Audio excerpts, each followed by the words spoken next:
Hey, this is Tex with Tex Talks. Glad y'all joined me today. Today, I was given the question, how do I help the people around me to basically understand my mental health problems so that they can either help me or at least not do things that hinder me or make things worse? And to speak to that particular topic, since it's a general question, my first thought is trying to understand first, do you know what your mental health problem is? In other words, before you can communicate something to someone else, you have to have a good grasp of it. And there's things you can communicate that might help in certain parts, but to get a better overall picture, the thing that I would suggest to people is, first reflect and go, what is your mental health problem and how much do you know about it? In other words, have you went on the internet? Have you bought books? Have you asked experts? Have you asked your therapist? What is the particulars of my mental health condition so that I fully understand what I need?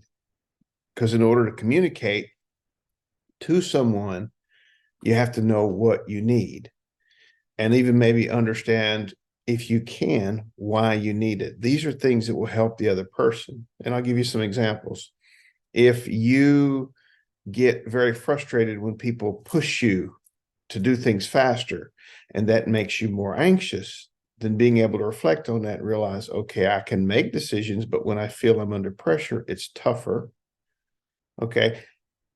That allows you then to express that to the other person. And a way to handle that would be, okay, I understand that sometimes with some people, if you pressure them, it will help them hurry up, make a decision. But in my case, it slows me down. So my communication to you is when I say to you, please don't, or give me time, I really mean that. And to listen to me. See, the advice you can give to other people is for other people, please listen to me. And please, if you want to ask questions, feel free, ask me questions so that I can tell you my needs. That way, there's a better chance you'll be able to meet them. And you can do the same thing for other people. If you have a friend who you know has mental health problems, instead of jumping in thinking that you know what that person should do, take the time, as I've said before, to ask them, what do you need or what will help you? Now, sometimes they'll tell you, I don't know. And the response I always say is when someone says, I don't know, then have the patience to just listen and go, well, would you like to talk about it? And maybe if we talk, I understand better. See, this is all about communication. And sometimes this is the difficulty with telling people what you need. Because a lot of times the person may feel pressure that, if I tell you what I need, I'm asking favors, I'm putting it on you. And I always tell people that step back a second.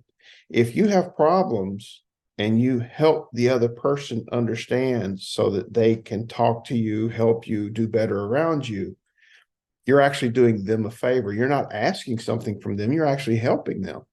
Because when you're able to tell your partner, your best friend, someone you work with, these are my needs, that allows them the chance to better meet those needs so that you can work as a team. So this is about pulling the stigma out of asking for help or even setting boundaries. Because remember, I said before, it's very important that everybody learns to set boundaries of what you will and won't put up with, what you will and won't take, what you'll accept from other people, because those boundaries help you get along better.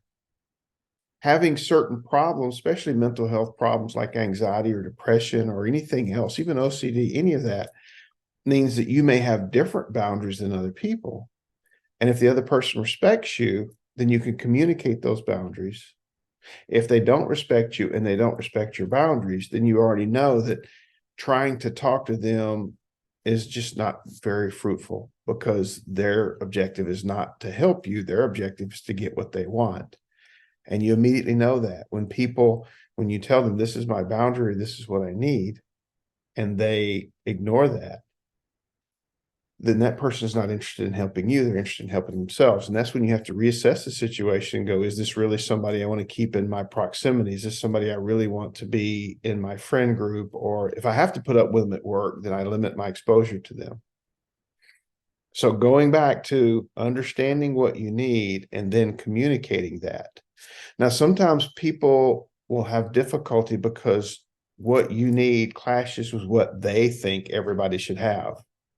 And this is, again, where people have to understand that you're the best judge of your character, your life, your personality, and what you want. So hopefully they're listening to you. And at the same time, giving it time, because it's a little difficult for some people to sink in and understand.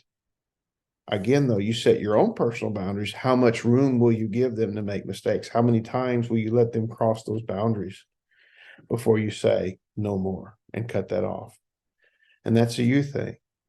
So grounding it all back in, first, work to figure out what you need, and then work towards being able to communicate it. And there's different forms of communication. You can write down what you need. That way, when you go to talk to the person, you have a list. Okay. And if you're a computer person or you do it on your phone, you can voice it down, text it down, however you want to do it. So you have the list of things that you need. Understanding yourself is the best way to help other people understand you, and then working to communicate that. And I'll be making another video on exactly communication skills and going over that again, because some people I know, it's going to come back and they're going to go, well, how do I communicate these needs, or how do I say that? So that's going to be a whole separate video into itself. And I look forward to doing that for you next time. I hope you have a great day. This is Tex. Namaste. Have a good one.